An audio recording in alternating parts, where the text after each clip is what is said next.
Elon Musk का नाम सुनते ही सबसे पहले दिमाग में क्या आता है? जाहिर है मंगल ग्रह पे इंसानी बस्ती। बिल्कुल। हम सब सालों से यही सुनते आ रहे हैं, हमका अल्टीमेट गोल ही मंगल रहा है। हाँ, लेकिन अब कहानी में एक बहुत बड़ा और थोड़ा चौंकाने वाला ट्विस्ट आ गया है। 23 फरवरी 2026 को बीबीसी न्यूज़ हिंदी की एक विस्तृत रिपोर्ट सामने आई है जिसने इस पूरी कहानी को पलट कर रख दिया है। मस्क ने अचानक गियर बदल दिए हैं। अब उनका नया फोकस मंगल नहीं है। सही कहा।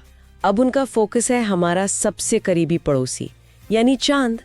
उनका नया लक्ष्य चांद पर एक खुद पर निर्भर शहर, जिसे वो सेल्फ ग्रोइंग सिटी कह रहे हैं, वो बसाना है। और ये कोई छोटा मोटा बदलाव नहीं है, ये पूरी स्पेस इंडस्ट्री के लिए एक बहुत बड़ी खबर है। बिल्कुल। आज की इस विस्तृत चर्चा का उद्देश्य सिर्फ अंतरिक्ष विज्ञान को समझना नहीं है। हम उस रणनीति, व्यापारिक दांवपेच और विज्ञान की वास्तविकताओं को डिकोड करने वाले हैं जो इस फैसले के पीछे छिपे हैं। जो लोग नई और जटिल जानकारियों को तेजी से और गहराई से समझना पसंद करते हैं, उनके लिए ये एक बेहतरीन केस स्टडी होने वाली है। ठीक है, चलिए इसे विस्तार से समझते हैं।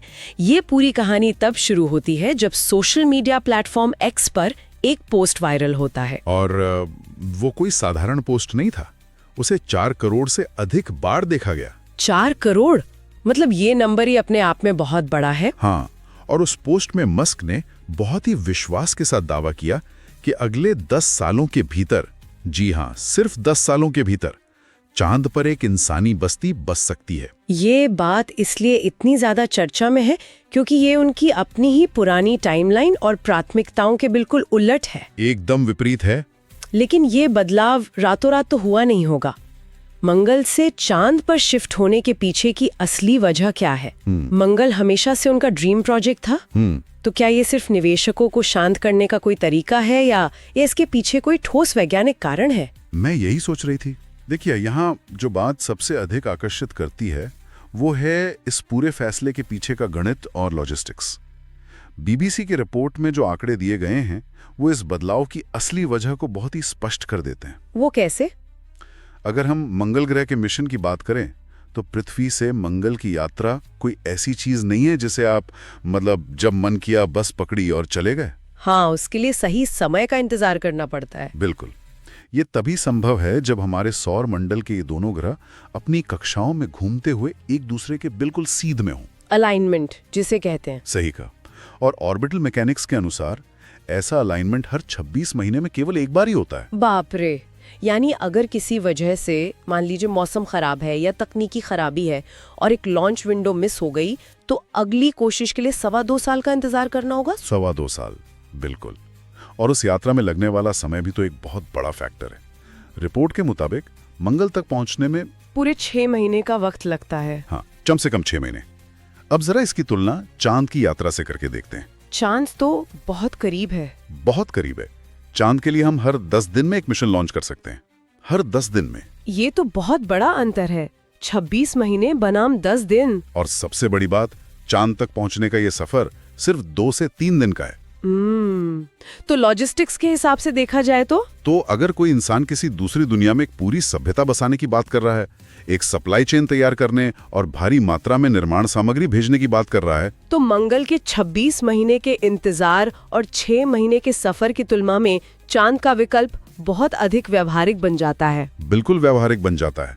मस्क का तर्क भी यही है कि मंगल पर एक शहर बसाने में 20 साल से ज्यादा का समय लगेगा, जबकि मून सिटी का काम बहुत तेजी से पूरा किया जा सकता है। लेकिन देखिए, यहाँ एक बहुत बड़ा विरोधाभास भी है। मुझे याद है पिछले साल जनवरी की ही तो बात है। हाँ, जब उन्होंने चांद को लेकर एक बयान दिया था। हाँ, मस्क ने खुद चांद के मिशन को एक ध्यान भटकाने वाला या डिस्ट्रैक्शन कहा था। उनका स्पष्ट कहना था कि हम सीधे मंगल पर जा रहे हैं। और पिछले साल तक कंपनी की योजना 2026 के अंत तक मंगल पर एक मानव रहित मिशन भेजने की थी। तो फिर अचानक ये यू टर्न क्यों? इसी वॉल स्ट्रीट जर्नल के एक रिपोर्ट का हवाला देते हुए बीबीसी ने बताया है कि स्पेसएक्स ने अपने निवेशकों को स्पष्ट कर दिया है कि अब उनकी प्राथमिकता चांद पर मिशन भेजना है और मंगल की यात्रा उसके बाद ही होगी। ये बदलाव बहुत कुछ कहता है। देखिए, निवेशकों को हमेशा एक ऐसा लक्ष्य चाहिए होता है जो न सिर्फ महत्वाकांक्षी हो बल्कि जिसे एक तय समय सीमा के भीतर हासिल भी किया जा सके, ताकि उन्हें अपने निवेश पर रिटर्न मिल सके। कोई भी अपना पैसा ऐसी जगह नहीं फंसाना चाहेगा जहां 20-30 साल तक कुछ हासिल ही ना हो। एकदम सही। मंगल का सपना बहुत बड़ा है, लेकिन उसमें जोखिम और समय दोनों बहुत ज्यादा है। चांद की ओर मुड़ने का ये फैसला उसी यथार्थवाद का परिणाम है। उन्हें एक ऐसा माइलस्टोन चाहिए जो तकनीकी रूप से जल्दी हासिल किया जा सके और जिससे निवेशकों का भरोसा बना रहे। और उनके फैंस तो इस नई घोषणा से ही गदगद हैं। रिपोर्ट में जिक्र है कि मस्क के इस बयान के बाद लोगों ने तुरंत मस्क के ही एआई टूल ग्रोक का इस्तेमाल करना शुरू कर दिया। सोशल मीडिया पर तो जैसे भाड़ आ रही है। हाँ, भविष्य की लूना सिटी के शानदार एआई जनरेटेड स्केच शेयर किए जा रहे हैं।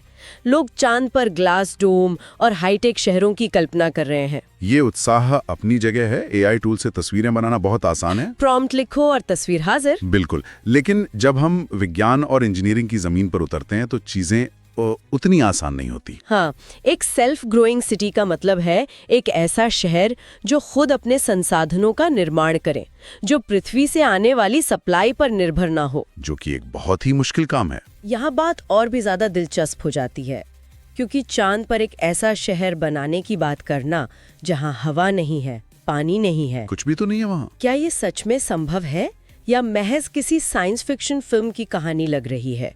बीबीसी की रिपोर्ट में सरे यूनिवर्सिटी के डॉक्टर सुंग वू लिम की राय इस पर बहुत ही महत्वपूर्ण है। डॉक्टर लिम इस पूरी योजना को सीधे तौर पर साइंस फिक्शन तो नहीं कहते, बल्कि वो इसे एक बेहद महत्वाकांक्षी कदम मानते हैं। महत्वाकांक्षी मतलब असंभव नहीं है? उनका कहना है कि इसका बुनियादी विचार उन औद्योगिक प्रक्रियाओं पर ही आधारित है जिनका इस्तेमाल हम आज पृथ्वी पर कर रहे हैं। सैद्धांतिक रूप से चांद की मिट्टी, जिसे लूनर रिगोलिथ कहते हैं, का उपयोग करके वहां ऑक्सीजन, पानी और निर्माण सामग्री बनाना बिल्कुल मुमकिन है। विज्ञान के कागजों पर ये सब काम करता है। हाँ, थ्योरी में सब परफेक्ट है, लेकिन कागजों पर जो चीज काम करती है वो चांद की सतह पर भी काम करेगी, इसकी कोई गारंटी नहीं है। चांद का वातावरण पृथ्वी से पूरी तरह अलग और बेहद कठोर है, बहुत ज्यादा कठोर। वहाँ अत्यधिक तापमान का उतार चढ़ाव होता है, दिन में झुलसा देने वाली गर्मी और रात में जमा देने वाली ठंड। और वो धूल? हाँ, सबसे बड़ी रुकावटों में से एक है वो महीन धूल। ये धूल पृथ्वी की मिट्टी जैसी नहीं होती। बिल्कुल नहीं, ये कांच के छोटे टुकड़ों जैसी होती है, जो मशीनों के पुर्जों में घुसकर उन्हें पूरी तरह जाम कर सकती है। और वहाँ का गुरुत्वाकर्षण भी तो पृथ्वी के मुकाबले केवल छठा हिस्सा है। ये बहुत ही सटीक चुनौतियां हैं। इन कठिन परिस्थितियों में हमारे सिस्टम और मशीनें कितनी विश्वस्त तरीके से काम कर पाएंगे, ये सबसे बड़ा सवाल है। बिना सटीक और बार बार परीक्षण किए इन पर भरोसा नहीं किया जा सकता। और यहीं पर सरकारी अंतरिक्ष एजेंसी और स्पेसएक्स के काम करने के तरीके में एक बड़ा अंतर दिखाई देता है। वो कैसे? मतलब नासा और स्पेसएक्स अलग कैसे काम करते हैं? डॉक्टर लिम समझाते हैं कि नासा जैसी सरकारी एजेंसियां बहुत ही सावधानी से कदम बढ़ाती हैं, क्योंकि वे जनता के पैसे पे निर्भर होती हैं, टैक्स पेयर्स का पैसा लगा होता है। बिल्कुल, वे एक भी मिशन के फेल होने का जोखिम नहीं उठा सकती। अगर उनका एक रॉकेट फट गया तो सालों की मेहनत और अरबों डॉलर बर्बाद हो जाते हैं। साथ ही राजनीतिक दबाव भी झेलना पड़ता है। और स्पेसएक्स? दूसरी ओर स्पेसएक्स का तरीका इटरेटिव टेस्टिंग का है, यानी वे चीजें बनाते हैं, टेस्ट करते हैं। अगर वो फट जाती हैं तो वे खुश होते हैं। अगर वो फेल होती हैं तो वे उससे सीखते हैं और तुरंत नया वर्जन बनाते हैं। उनका तो मोटो ही है, फेल फास्ट लर्न फास्ट। बिल्कुल, अगर उनका नया और शक्तिशाली रॉकेट सिस्टम योजना के अनुसार काम कर जाता है तो वे बहुत कम लागत पर और कहीं अधिक बार चांद पर अपने उपकरण भेज सकेंगे। इससे इन तकनीकों के परीक्षण की गति बहुत तेज हो जाएगी। जी। फिर भी मस्क का ये दावा कि 10 साल के अंदर चांद पर एक पूर्ण रूप से आत्मनिर्भर शहर बन जाएगा, क्या ये टाइमलाइन आपको हकीकत के करीब लगती है? देखिए, क्योंकि मस्क अपनी डेडलाइंस मिस करने के लिए भी तो जाने जाते हैं। उन्होंने सेल्फ ड्राइविंग कारों के लिए भी ऐसी ही टाइमलाइन दी थी। हाँ, इस पर विशेषज्ञों की राय बहुत स्पष्ट है। 10 साल में एक पूर्ण रूप से आत्मनिर्भर शहर बसाना अभी बहुत दूर की कौड़ी है। मुझे भी यही लगता है। पृथ्वी से पोषक तत्व लाए बने चांद पर भोजन उगाना और एक ऐसा क्लोज्ड सिस्टम बनाना जहां हवा, पानी और कचरा 100% रिसाइकल होता हो, ये एक बेहद जटिल प्रक्रिया है। इसमें कुछ साल नहीं बल्कि संभवतः कई दशक लग जाएंगे। 10 साल के भीतर शायद हम चांद पर एक छोटी चौकी या स्मॉल आउटपोस्ट जरूर देख सकें, जो अपनी थोड़ी बहुत ऑक्सीजन या पानी खुद बना ले। हाँ, लेकिन एक पूरा आत्मनिर्भर शहर नहीं। इसी बात को नॉट्रे डेम यूनिवर्सिटी के प्रोफेसर क्लाइव नीर और भी गहराई से समझाते हैं। उनका स्पष्ट कहना है कि सेल्फ ग्रोइंग सिटी की कल्पना तब तक बेमानी है जब तक हम चांद पर संसाधनों की खोज का कोई बहुत बड़ा अभियान, यानी एक रिसोर्स प्रोस्पेक्टिंग कैंपेन। हाँ, वो नहीं चलाते। हमें ये पक्के तौर पे पता होना चाहिए कि वहाँ आसानी से निकाले जा सकने वाले संसाधन असल में मौजूद भी हैं या नहीं। और क्या हम उन्हें इंडस्ट्रियल स्केल पर, मतलब बड़े पैमाने पर निकाल सकते हैं? अगर हम इसे बड़े परिप्रेक्ष्य से जोड़कर देखें तो ये स्पष्ट होता है कि चांद का ये मिशन सिर्फ चांद तक सीमित नहीं है। ये मंगल तक पहुंचने की एक बहुत ही सोची समझी सीढ़ी है। एक स्टेपिंग स्टोन स्ट्रैटेजी है।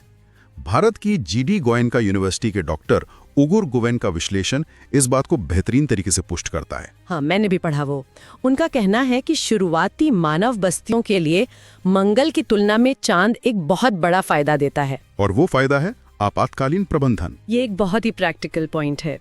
जरा सोचिए, अगर मंगल ग्रह पर इंसानी बस्ती में कुछ गलत हो जाता है, कोई लाइफ सपोर्ट सिस्टम फेल हो जाता है या कोई मेडिकल इमरजेंसी आ जाती है, तो पृथ्वी से मदद पहुंचने में कई महीने लग जाएंगे। और तब तक शायद बहुत देर हो चुकी होगी। बिल्कुल, लेकिन डॉक्टर ग्वीन के अनुसार पृथ्वी से चांद की यात्रा में आमतौर पर केवल 2 से 3 दिन लगते हैं। अगर चांद पर कोई आपात स्थिति आती है तो पृथ्वी से तुरंत एक फॉलोअप मिशन भेजकर लोगों की जान बचाई जा सकती है। यह मनोवैज्ञानिक रूप से भी अंतरिक्ष यात्रियों और निवेशकों दोनों के लिए बहुत बड़ी राहत की बात है। कोई भी वन वे ट्रिप पर नहीं जाना चाहता जहां से वापसी की या मदद की कोई उम्मीद ही ना हो। सही कहा।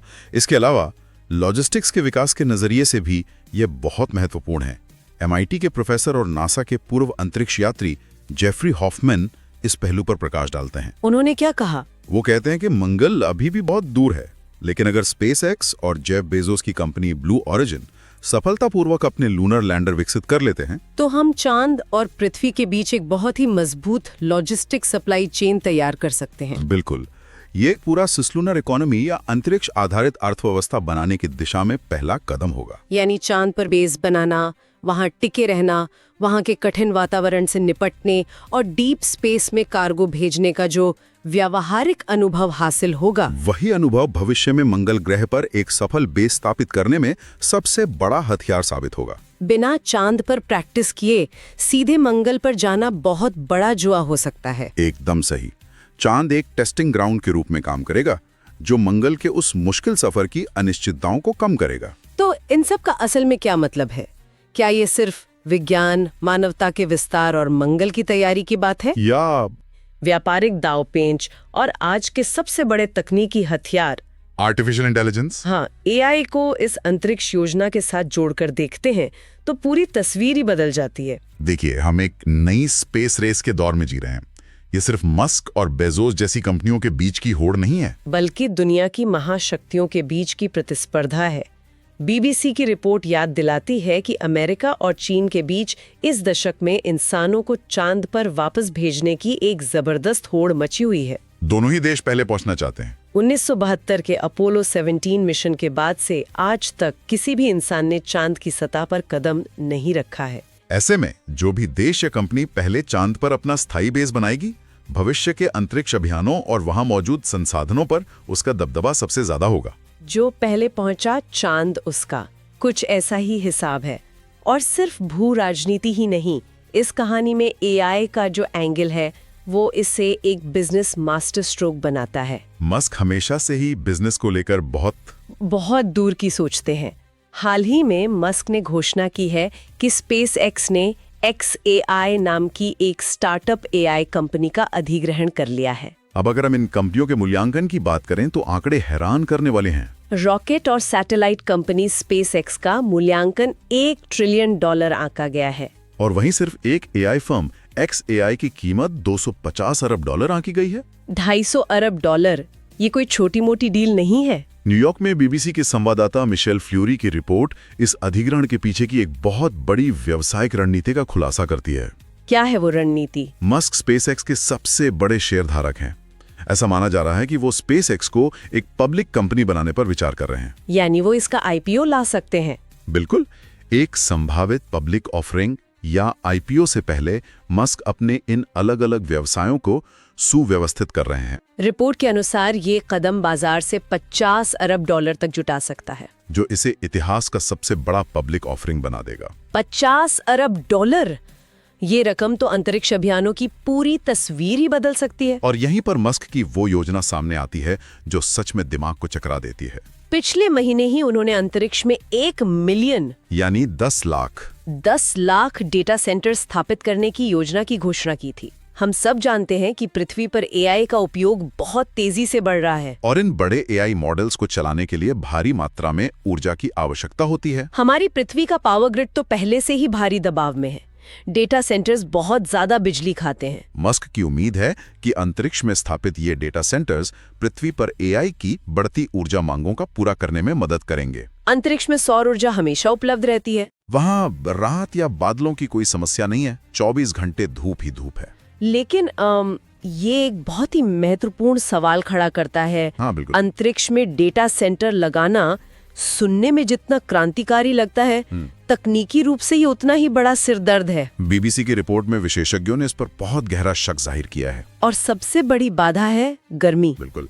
एआई और डेटा इंटेंसिव काम करने के लिए शक्तिशाली ग्राफिक्स प्रोसेसिंग यूनिट्स या जीपीयू की जरूरत होती है। और ये जीपीयू काम करते समय बहुत ज्यादा गर्मी पैदा करते हैं। पृथ्वी पर हम इन्हें ठंडा करने के लिए पंखों का, हवा का या लिक्विड कूलिंग सिस्टम का इस्तेमाल करते हैं, क्योंकि हवा और पानी उस गर्मी को सोखकर बाहर निकाल देते हैं। ये एक बहुत ही महत्वपूर्ण सवाल खड़ा करता है, क्योंकि अंतरिक्ष के निर्वात यानी वैक्यूम में तो हवा ही नहीं है। हवा ही नहीं है। यही सबसे बड़ा कैच है। वैक्यूम में गर्मी बाहर निकलने का कोई रास्ता नहीं होता। ये एक थर्मस फ्लास्क की तरह काम करता है। बिल्कुल सही कहा। जो चीज अंदर गर्म है वो गर्मी रहेगी, क्योंकि कन्वेक्शन या हवा के जरिए गर्मी फैलने की प्रक्रिया वहाँ हो ही नहीं सकती। बिना हवा के इन हजारों लाखों जीपीयू को जलने से कैसे बचाया जाएगा? उन्हें ठंडा कैसे किया जाएगा? ये तो इस सदी की सबसे बड़ी इंजीनियरिंग चुनौतियों में से एक होने वाली है। इसमें कोई शक नहीं है। तो अगर हम इस पूरी चर्चा को समेटें तो एक बात बिल्कुल साफ हो जाती है। एलन मस्क का मंगल से चांद की ओर ये जो अचानक बदलाव हुआ है, वो केवल कोई भावुक फैसला या रातों रात लिया गया निर्णय नहीं है। बिल्कुल नहीं। इसके पीछे एक बहुत गहरा गणित है। ये मंगल के 6 महीने के सफर की तुलना में चांद की 2 दिन की दूरी का व्यवहारिक लॉजिस्टिक्स है। ये पृथ्वी से बाहर एक मजबूत सप्लाई चेन बनाने की कोशिश है ताकि मंगल का रास्ता आसान हो सके। ये अमेरिका और चीन के बीच चल रही एक नई अंतरिक्ष प्रतिस्पर्धा का हिस्सा है। और सबसे बढ़कर ये $1 ट्रिलियन की कंपनी इतिहास के सबसे बड़े आईपीओ और भविष्य के एआई इंफ्रास्ट्रक्चर को अंतरिक्ष में स्थापित करने की एक बेहद जटिल रणनीति है। और जाने से पहले इसी एआई और डेटा सेंटर वाले बिंदु से जुड़ा एक ऐसा विचार छोड़ना बहुत जरूरी है। हाँ, बताइए। जो विज्ञान की सीमाओं से परे जाकर हमारे भविष्य पर एक बहुत बड़ा सवाल उठाता है। वो क्या? जैसा कि हमने चर्चा की, एआई के लिए धरती पर ऊर्जा कम पड़ रही है और मस्क 10 लाख डेटा सेंटर्स अंतरिक्ष में भेजना चाहते हैं। अगर हम एक पल के लिए कल्पना करें, आने वाले कल में पूरी मानव जाति का ज्ञान, हमारे सबसे उन्नत एआई सिस्टम, ग्लोबल इकोनॉमी का डेटा और दुनिया के सबसे संवेदनशील रहस्य अंतरिक्ष के उस निर्वात में स्टोर होने लगे, तो उस डेटा पर किसका कानून लागू होगा? ये तो बहुत गहरा सवाल है। अंतरिक्ष किसी देश की जमीन का हिस्सा नहीं है। तो क्या धरती के किसी न्यायालय का वहां कोई अधिकार होगा? या फिर पूरी शक्ति उस इंसान या कंपनी के हाथ में होगी जिसका उन सैटेलाइट्स और डेटा सेंटर्स पर नियंत्रण है? मतलब जिसका हार्डवेयर उसी का कानून। क्या भविष्य की दुनिया का सबसे शक्तिशाली इंसान वो नहीं होगा जिसका धरती पर नहीं बल्कि अंतरिक्ष में तैरते इस अनंत डेटा पर पूरा नियंत्रण होगा? बाप रे, ये वाकई एक ऐसा सवाल है जो इस पूरी तकनीकी उड़ान को एक बिल्कुल नए और गंभीर नजरिए से देखने पर मजबूर कर देता है। बिल्कुल। तकनीक, लॉजिस्टिक्स और ब्रह्मांड के इस संगम में अभी बहुत कुछ ऐसा है जिसे सुलझाना बाकी है। ये सिर्फ सितारों तक पहुंचने की बात नहीं है, बल्कि वहां के नियमों को तय करने की भी शुरुआत है। और ये देखना बहुत दिलचस्प होगा कि ये सब कैसे आगे बढ़ता है। इस विस्तृत चर्चा में आज हमारे साथ जुड़ने और इन जटिल पहलुओं को समझने के लिए बहुत बहुत धन्यवाद। हम ऐसे ही किसी नए और गहरे विषय के साथ फिर मिलेंगे। इस विषय पर विचार करते रहिए।